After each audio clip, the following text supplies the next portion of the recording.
Hello viewer, this is Sarun. Welcome to learn24bd.com।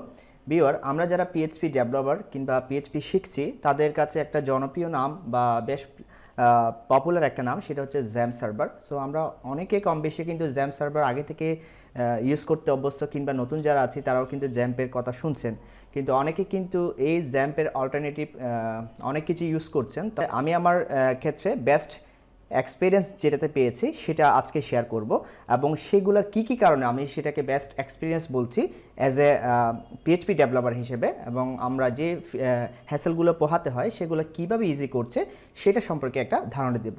তো শুরু করা যাক। XAMPP alternative the tools is লারাগন।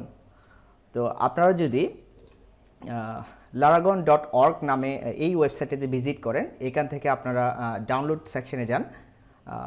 এখান থেকে আপনারা কি করবেন, ডাউনলোড লারাগন যেটা ফুল আছে 130 MB, এটা আপনারা ডাউনলোড করে নেবেন।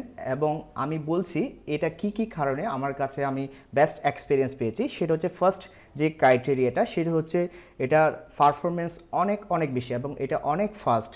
আমি সেটা আপনাদেরকে একটু পরে এক্সপ্লেন করে দেখাবো প্র্যাকটিক্যাল এক্সাম্পল।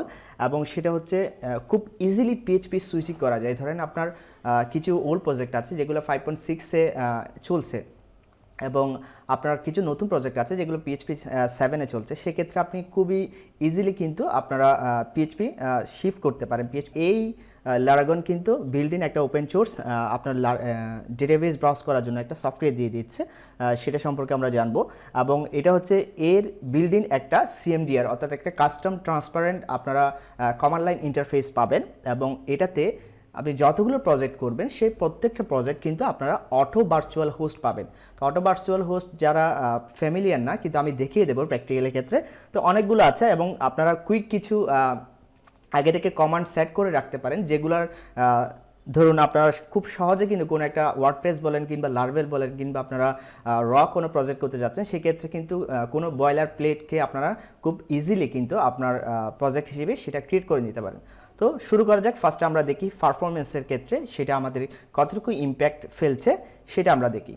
তো আপনারা দেখতে পাচ্ছেন আমার টাস্ক বারে, আমার এই বারের মধ্যে আপনারা একটা জ্যাম্পের আইকন দেখতে পাচ্ছেন, একটা হচ্ছে লারাগনের আইকন দেখতে পাচ্ছেন। যারা ইন্টারেস্টেড লারাগন ইউজ করার জন্য তারা আমার এই টিউটোরিয়ালটার ডেসক্রিপশনে কিন্তু আপনারা এই লিঙ্কটা পেয়ে যাবেন, laragon.org। এখান থেকে ডাউনলোড সেকশনে গিয়ে আপনারা এটা ডাউনলোড করে নেবেন। তো দেখি আমাদের এটা ফার্স্ট যে ক্রাইটেরিয়াটা বলছি যে পারফরমেন্স, সেটা আমরা দেখি। তো আমি ফার্স্টে কিন্তু ক্লিক করছি জ্যাম্পের ক্ষেত্রে, ক্লিক করলাম 1 2 3, হ্যাঁ 3-এর মধ্যে আমাদের জ্যাম্পটা ওপেন হয়েছে। এখন যদি আমরা অ্যাপাচিটা রান করলাম, মাইস্কুয়েলটা রান করলাম, 1 2 3 4 5 6, দেখেন 6 সেকেন্ডে কিন্তু আমার অ্যাপাচি এবং মাইস্কুয়েল সার্ভিসটা রান হয়েছে এবং এর পোর্টগুলো লিসেন করতে পেরেছে। তো এখন যদি আমি এটাকে স্টপ করে দিলাম, এটাকে আমি কুইট করে দিলাম। এখন যদি আমরা লারাগন দেখি, ক্লিক করলাম 1 2 3তে কিন্তু ওপেন হয়ে গেছে। এবং এখানে দেখেন আমি যদি এখন স্টার্ট করি, আমরা কিন্তু ওইটা 6 সেকেন্ডে কিন্তু আমাদের মাইস্কুয়েল এবং অ্যাপাচি রান হচ্ছিল। আমি যদি এটাকে রান করি 1 2 3 4, সরি আমার 4 কিন্তু আমার রান হয়ে গেছে। That means 2 second fast. এটার ক্ষেত্রে আপনার আর একটু ফাস্ট হতে পারে। আমার একটা কমান্ড প্রম্পট এসেছিল, আমি যেহেতু উইন্ডোজের স্ক্রিন এক্সপ্যান্ডার ইউজ করছি, সেক্ষেত্রে আমার কিন্তু অন্য স্ক্রিনে কিন্তু এটা এসেছিল, 3 সেকেন্ডে চলে আসছিল। এবং এটা খুব ইজিলি কিন্তু আপনার যদি কোনো কনফিগারেশন চেঞ্জ করেন, সেক্ষেত্রে খুব ইজিলি কিন্তু আপনি কি করতে পারছেন, আপনার অ্যাপাচি সার্ভারটাকে রিলোড করতে পারছেন। যেটাতে হচ্ছে কি আমার জ্যাম্পের ক্ষেত্রে কি করতে হয়, আমাকে এটাকে একবারে স্টপ করে আবার স্টার্ট করতে হয়। কিন্তু এক্ষেত্রে আমরা পাচ্ছি কি এখানে রিলোড বাটনটা প্রেস করার সাথে সাথে কিন্তু আমরা অ্যাপাচিটাকে আবার রিরান করতে পারছি। তো এটা গেল হচ্ছে পারফরমেন্স ইস্যু ফার্স্ট। সেকেন্ড যে বিষয়টা বলছিলাম, পিএইচপি সুইচিং।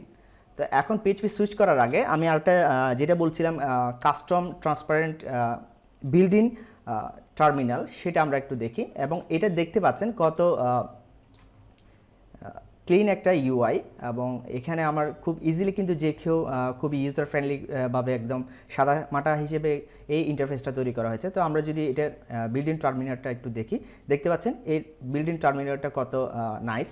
তো এখন যদি আমরা এখানে এটা এবং ট্রান্সপারেন্ট, এটাতে আপনারা মাল্টিপল উইন্ডো করতে পারবেন, যেটা কিন্তু আমরা অ্যাজ ইউজুয়াল আমাদের যে জ্যাম্পের সাথে যে টার্মিনেটরটা থাকে সেটা কিন্তু উইন্ডোজের টার্মিনেটরটা ইউজ করে থাকে। তো এখানে কিন্তু আমরা চাইলে প্লাস বাটনে ক্লিক করলে দেখতে পাচ্ছেন পাশে কিন্তু আরেকটা টার্মিনাল ওপেন হয়ে গেছে। তো এখানে যদি আমরা পিএইচপির ভার্সনটা চেক করি, পিএইচপি ভার্সন দেখতে পাচ্ছেন পিএইচপি 7.2। এখন যদি আমরা ভার্সনটা চেঞ্জ করি, আসলে আমাদের ভার্সনটা কত ইজিলি চেঞ্জ করতে পারছি সেটা একটু দেখি। এখানে দেখতে পাচ্ছেন পিএইচপি এবং এখানে পিএইচপির ভার্সন কিন্তু আমি একটা আছে, তো এটা যে কেউ চাইলে খুব ইজিলি কিন্তু পিএইচপির ভার্সনটা আমরা এখানে চেঞ্জ করতে পারি। তো এটা কীভাবে করব, আমার যেহেতু এখানে শুধুমাত্র একটা পিএইচপি ভার্সন আছে, তো আমি আরেকটা পিএইচপির ভার্সন কীভাবে অ্যাড করব, এটা হচ্ছে এখানে আমাদের পিএইচপি যে ডিরেক্টরিটা আছে, এখানে পিএইচপি ডিরেক্টরি, তো এখানে দেখতে পাচ্ছেন একটা আছে পিএইচপি এটা। এখন যদি আমরা পিএইচপির আরেকটা ভার্সন অ্যাড করতে চাই তাহলে আমরা লিখতে হবে, যেটা কিন্তু আমরা জ্যাম্পের ক্ষেত্রে হচ্ছে কি মাল্টিপল আমাকে আরেকটা জ্যাম্প ইউজ করতে হয়, সেক্ষেত্রে আমাদের কনফিগারেশনের অনেকগুলো ঝামেলা পোহাতে হয়। এক্ষেত্রে আমরা কিন্তু পিএইচপি ফর উইন্ডোজ ডাউনলোড এটা দিয়ে আমি সার্চ করলে কিন্তু আমরা এখানে ডাউনলোডের অপশন পেয়ে যাচ্ছি। এখান থেকে আমরা আমাদের এখানে যে ভার্সনগুলো আছে, আমি এখন এখানে পাচ্ছি কি পিএইচপি 7.2। তো আমরা যদি এখানে চাই যে 7.3টাকে ডাউনলোড করব, সেক্ষেত্রে আমরা পিএইচপি 7.3টাকে ডাউনলোড করছি। এখানে থ্রেডেড নন থ্রেডেড থ্রেড সেভ আছে, এখান থেকে আমি জিপ এটাকে ডাউনলোড করে নিচ্ছি। দেখতে পাচ্ছেন ডাউনলোড হচ্ছে, তো এটা ডাউনলোড হোক। তো এটা ডাউনলোড হচ্ছে, এই ডাউনলোডের ফাঁকে আমরা আর কিছু ফিচার দেখিনি এটার, যেটা আমরা পিএইচপি সুইচিংটা একটু পরে দেখছি, এবং পিএইচপি যে নতুন ভার্সন আমরা খুব ইজিলি অ্যাড করতে পারি সেটাও দেখাবো। আমরা এখানে আরও 2টা পিএইচপি ভার্সনে অ্যাড করে দেখাবো, আমাদের প্রয়োজনের সাপেক্ষে আমরা অনেকগুলো পিএইচপি ভার্সন নতুন করে অ্যাড করতে পারবো খুব ইজিলি, কোনো হ্যাসেল ছাড়া। তো এটা গেল, এবং সেকেন্ডে আরেকটা বিষয় যেটা হচ্ছে অটো ভার্চুয়াল হোস্ট। তো অটো ভার্চুয়াল হোস্ট সেই বিষয়টা দেখাচ্ছি। এখানে রুট যে বাটনটা আছে এটাতে প্রেস করলে দেখতে পাবেন আমাদের যতগুলো প্রজেক্ট আছে সেই প্রজেক্টগুলো এখানে শো করছে, এবং এই প্রজেক্টগুলো কিন্তু অটো ভার্চুয়াল হোস্ট ক্রিয়েট হয়ে গেছে। ধরেন এই মাই অ্যাপ এই কথাটা আছে, এই একটা আমার প্রজেক্ট, এই প্রজেক্টটা যদি আমরা অ্যাজ ইউজুয়ালভাবে ইউজ করতে চাই সেক্ষেত্রে আমরা লিখবো হচ্ছে local host slash my app, এতটুকুই লিখবো। তো এতটুকু লিখলে দেখতে পাচ্ছেন এখানে জাস্ট একটা মাই অ্যাপ নামে আমার একটা ইন্ডেক্স পেজ আছে, সেটা ওপেন হচ্ছে। তো আমি যদি এটাকে অটো ভার্চুয়াল হোস্ট ক্রিয়েট হয়েছে কিনা সেটা দেখি, আমার যে প্রজেক্ট নেম সেই প্রজেক্ট নেম ডট টেস্ট দেখতে পাচ্ছেন, কিন্তু আমি মাই অ্যাপ ডট টেস্ট দেওয়ার সাথে সাথে কিন্তু আমার ওই প্রজেক্টটা রান করেছে। একইভাবে আমাদের অন্যান্য যে প্রজেক্টগুলো আছে সেগুলো কিন্তু আমরা ওই প্রজেক্ট নেম ডট টেস্ট দিলে আমরা ওই প্রজেক্টটাকে অ্যাক্সেস করতে পারবো, যেটা খুব ইজি আমার কাছে মনে হয়েছে। এবং এটার সাথে আমরা যদি এই ইন্টারফেসের সাথে আমরা যদি রাইট বাটন ক্লিক করি, এখানে আমরা কিছু কুইক অ্যাপ কি করতে পারবো, তৈরি করতে পারবো। সেটা হচ্ছে দেখেন আমি কিছু এখানে লারাভেল ছিল, আমি লারাভেল 5.8 যদি কোনো প্রজেক্ট ইউজ করতে হয় জাস্ট আমি 5.8-এ ক্লিক করব, ক্লিক করে আমার যে প্রজেক্টের নাম সেই প্রজেক্টটা দিয়ে দিব। সেটা হবে কি আমরা লারাভেলের জন্য যে কমান্ডটা চালাই সেক্ষেত্রে এই কমান্ডটা আমাকে চালাতে হচ্ছে না, আমি জাস্ট এখানে প্রজেক্টের নামটা লিখে দিব, সে কিন্তু টোটাল জিনিসটা আমাকে করে দিবে। একটা প্রজেক্ট ইনিশিয়ালাইজেশন শুরু করার জন্য যতগুলো ডাউনলোডের প্রয়োজন, যতগুলো প্যাকেজ বিল করা প্রয়োজন সব কিছু কিন্তু সেই আমাকে করে দিবে। এখন এই জিনিসগুলো চাইলে আমরা আমাদের মতো করে আরও কিছু কুইক অ্যাপ যেগুলো আমাদের দরকার হয়, যেমন কি ওয়ার্ডপ্রেস, আমরা ব্ল্যাঙ্ক যদি করতে চাই সেক্ষেত্রে লারাভেলের জিপ যেটা আছে সেটা নামাতে চাইলে সেটাও করতে পারবো। যদি আমরা কাস্টম করতে চাই, এই দেখতে পাচ্ছেন এখানে হাউ টু ম্যানেজ, এখানে কনফিগারেশন আছে, কনফিগারেশনের সাথে এখানে দেখতে পাচ্ছেন আমরা এখানে একটা আছে হচ্ছে লারাভেলের জন্য এবং আছে একটা লারাভেল 5.8। তো আমি এটা হচ্ছে লেভেল, এবং এখানে আমরা যে কম্পোজারের যে কমান্ডটা চালাই, কম্পোজার ক্রিয়েট প্রজেক্ট লারাভেল, এবং আমরা যে প্রজেক্টের নাম দিব সেটা কিন্তু %s দিয়ে আছে, একটা স্ট্রিং দিব, এবং এটা আমাদের। তো আমরা চাচ্ছি কি আমরা লারাভেল 5.2 বা কিংবা লারাভেল 5.0-তে আরেকটা প্রজেক্ট করব, যেটার জন্য আমাকে আরেকটা কুইক অ্যাপ তৈরি করা প্রয়োজন হচ্ছে।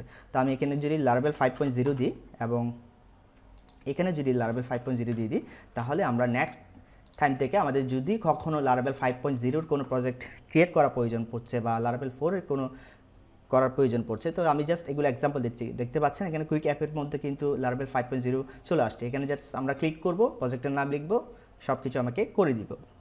এটা একটা বিষয় গেল। এবং এটার সাথে কিন্তু ডিফল্ট নোট যে সার্ভার আছে, আপনারা দেখতে পাচ্ছেন নোট 12 এটা ইনস্টল করা আছে।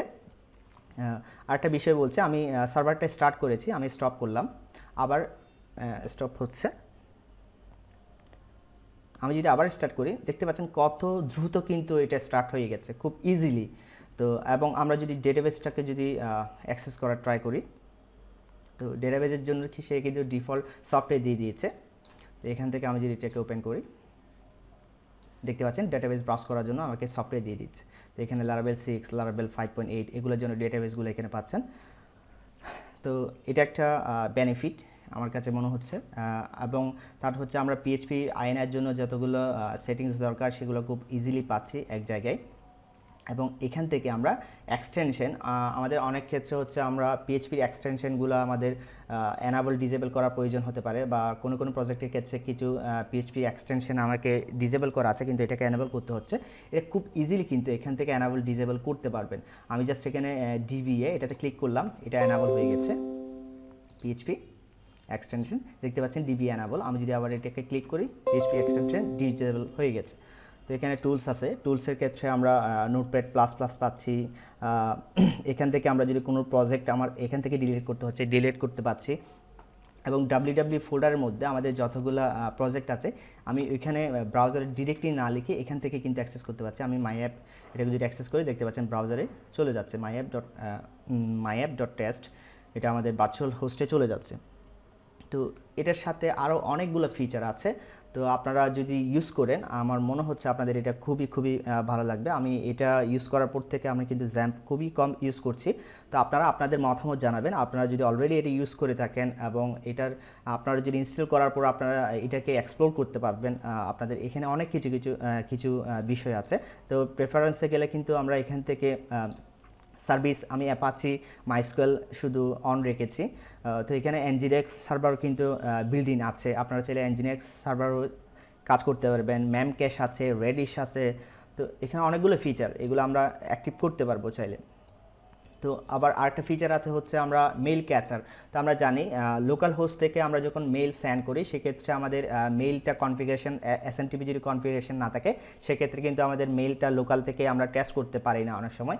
সেক্ষেত্রে কিন্তু এটা বাই ডিফল্ট আপনার একটা ইমেল ক্যাচার আছে, যেটাতে আপনারা যদি মেইল সেন্ড মেইল যে ফাংশনটা আছে পিএইচপিতে, সেটাতে যদি কোনো মেইল পাঠান, সেক্ষেত্রে কিন্তু আপনার এটা লোকালি কিন্তু আপনার ওই মেইলটা কীরকম আসছে সেটার একটা আউটপুট দেখতে পাবেন। এবং আপনারা যদি এসএমটিপি দিয়ে সেটাকে যদি টেস্ট করতে চান, সেক্ষেত্রে কিন্তু আপনার জিমেল অ্যাড্রেস, জিমেল পাসওয়ার্ড দিয়ে কিন্তু এটাকে টেস্ট করতে পারেন। তো অনেকগুলো ফিচার আছে, আপনারা রান অপটিমাইজ দিলে এটা আরও অপটিমাইজ ওয়েতে আরও দ্রুত কাজ করবে। এটা যদি আপনারা স্টার্ট অটোমেটিকলি দিয়ে থাকেন, সেক্ষেত্রে আপনার পিসি রান করার সাথে সাথে সেই কিন্তু স্টার্ট হয়ে যাবে। অনেকগুলো ফিচার আছে। আপনারা যদি যে অটো ভার্চুয়াল হোস্টগুলো ক্রিয়েট করছে, সেগুলো যদি আপনারা আপনার প্রজেক্ট নেম ডট টেস্ট ছাড়া যদি ডট অ্যাপ অন্য কিছু দিতে চান, সেক্ষেত্রে ওইটা হয়ে যাবে। এবং কোনো কারণে যদি আপনার এখান থেকে আমরা যাব হচ্ছে টুলস থেকে হচ্ছে আমরা এডিট ড্রাইভার ইটিসি হোস্ট, আমাদের যত ভার্চুয়াল হোস্ট ক্রিয়েট হয় সেগুলো কিন্তু আমাদের উইন্ডোজের যে হোস্ট ফাইল আছে সেই হোস্ট ফাইলে হয়। দেখতে পাচ্ছেন এখানে কিন্তু সে কিন্তু এন্ট্রিগুলো অটো করে নিচ্ছে, যেটা আপনাকে করতে হচ্ছে না। এবং এগুলাতে কমেন্ট করে দেখানো আছে যে লারাগন ম্যাজিক, এটা একটা ম্যাজিকলি হ্যাপেন হচ্ছে আপনার ক্ষেত্রে। তো আপনার এখানে যদি খুব দ্রুত কিন্তু আপনি এখানে হোস্ট ফাইলটাকে অ্যাক্সেস করতে পারছেন। তো অনেকগুলো ফিচার, তো এর মধ্যে কিন্তু আমাদের পিএইচপি 7.3 আমাদের ডাউনলোড হয়ে গেছে। সো আমরা মাল্টিপল পিএইচপি এটাতে কীভাবে অ্যাড করব সেটা একটা দেখিয়ে দিলে আপনারা অন্যগুলো পারবেন। তো এখানে পিএইচপি 7.3 আছে, আমি আমার এখানে যে ডাউনলোড করেছি সেখান থেকে একদম নিচে যদি আর্কাইভে চলে আসেন, সেক্ষেত্রে আপনার 5.6 দরকার হতে পারে। সেক্ষেত্রে আর্কাইভসে গেলে আপনারা এখান থেকে পিএইচপির যে যতগুলো ভার্সন আছে আগের প্রিভিয়াস, সেই ভার্সনগুলো আপনারা এখান থেকে ডাউনলোড করে জাস্ট আমি এখন যে প্রসেসটা দেখাবো সেই প্রসেসে কিন্তু আপনারা এখানে অ্যাড করে নিতে পারবেন। আমি এটাকে কী করছি, এটাকে কাট করলাম, কাট করে আমার এখানে আমি এই যে পিএইচপি আছে, পিএইচপি থেকে আমরা এই ডিরেক্টরি যেটা আছে ভার্সনের মধ্যে, এই যে পিএইচপি ডিরেক্টরি, এখানে যাচ্ছি। এখানে হচ্ছে পিএইচপি, এই দেখেন এটা হচ্ছে লারাগনের বিনের মধ্যে আমরা পিএইচপি, এই পিএইচপির মধ্যে কিন্তু একটা অলরেডি আছে, আমি এটাকে পেস্ট করছি, পেস্ট করে একটু এক্সট্রাক্ট করছি। এক্সট্রাক্ট হয়ে গেল, জাস্ট এটাকে ডিলিট করলাম। এখন দেখতে পাচ্ছি আমরা আর কিছু করি নাই, জাস্ট এতটুকু। এখন যদি আমি এটাকে স্টপ করি, সে কিন্তু আমরা দেখতে পাবো, ওয়াও, দেখতে পাচ্ছেন কিন্তু 7.3 অটোমেটিকলি সে কিন্তু ডিটেক্ট করে ফেলেছে। আমি কিন্তু এই সফটওয়্যারটাকে ক্লোজও করি নাই, সে কিন্তু অটোমেটিকলি ডিটেক্ট করে ফেলছে। এখন আমরা দেখতে পাচ্ছি, আমরা আরেকবার টেস্ট করে দেখাই আপনাদেরকে। পিএইচপি ভার্সন দেখতে পাচ্ছেন পিএইচপি 7.2। এখন যদি আমি এখান থেকে আমাদের পিএইচপি কোথায়, পিএইচপি ভার্সন আমি 7.3 করে দিচ্ছি, দেখতে পাচ্ছেন এখানে কিন্তু পিএইচপি 7.3 চলে আসছে। আপনি অলরেডি এখান থেকে কনফিউজ হওয়ার দরকার নেই, আপনার বর্তমান কারেন্ট কোনটা সেট আছে সেটা কিন্তু আপনারা এখানে ডাইনামিকলি এখানে দেখতে পাবেন 7.3। আমি যদি এখানে পিএইচপির ভার্সনটা যদি 7.2 সেট করে দিই, দেখতে পাবেন আমার টাইটেল বারে কিন্তু যে সফটওয়্যার টাইটেল আছে এখানে কিন্তু অটোমেটিকলি চেঞ্জ হচ্ছে। সো আমরা এখন পিএইচপি 7.3কে যখন সেট করছি, এখন যদি আমি টার্মিনালে টেস্ট করি, আমি যদি এখন টার্মিনাল টেস্ট করি পিএইচপি ভার্সন, দেখতে পাচ্ছেন পিএইচপি 7.3 ওইটাই দেখাচ্ছে। তো আমার বাজেকে আমার যতগুলো জ্যাম্পের অল্টারনেটিভ ইউজ করার এক্সপিরিয়েন্স আছে তার মধ্যে এটাই আমার বেস্ট ছিল। লারাগন পারফরমেন্সের দিক দিয়ে বলেন, পিএইচপি ইজি সুইচিংয়ের ক্ষেত্রে বলেন, কোনো নতুন পিএইচপির ভার্সন নতুন অ্যাড করার কোনো হ্যাসেল নেই, এবং অটো ভার্চুয়াল হোস্ট ক্রিয়েট করে দিচ্ছে, বিল্ডিং টার্মিনাল আছে, এবং আমরা কুইক অ্যাপ ক্রিয়েট করতে পারছি, অনেকগুলো ফিচার আছে। আমি মনে করছি বিগিনারদের জন্য এবং যারা ডেইলি লাইফে পিএইচপি খুব ইউজ করে থাকেন সেক্ষেত্রে আমার মতে এটাই বেস্ট ছিল লারাগন। তো আপনারা যদি একবারও ট্রাই না করেন, অবশ্যই এই সফটওয়্যারটা আপনারা একবার ইউজ করে জানাবেন কতটুকু কী মন্তব্য আপনাদেরকে। তো আশা করছি এই সফটওয়্যারটা আপনাদের খুবই উপকারে আসবে। সবার সুস্থতা কামনা করে আজকে বিদায় নিচ্ছি। ধন্যবাদ সবাইকে।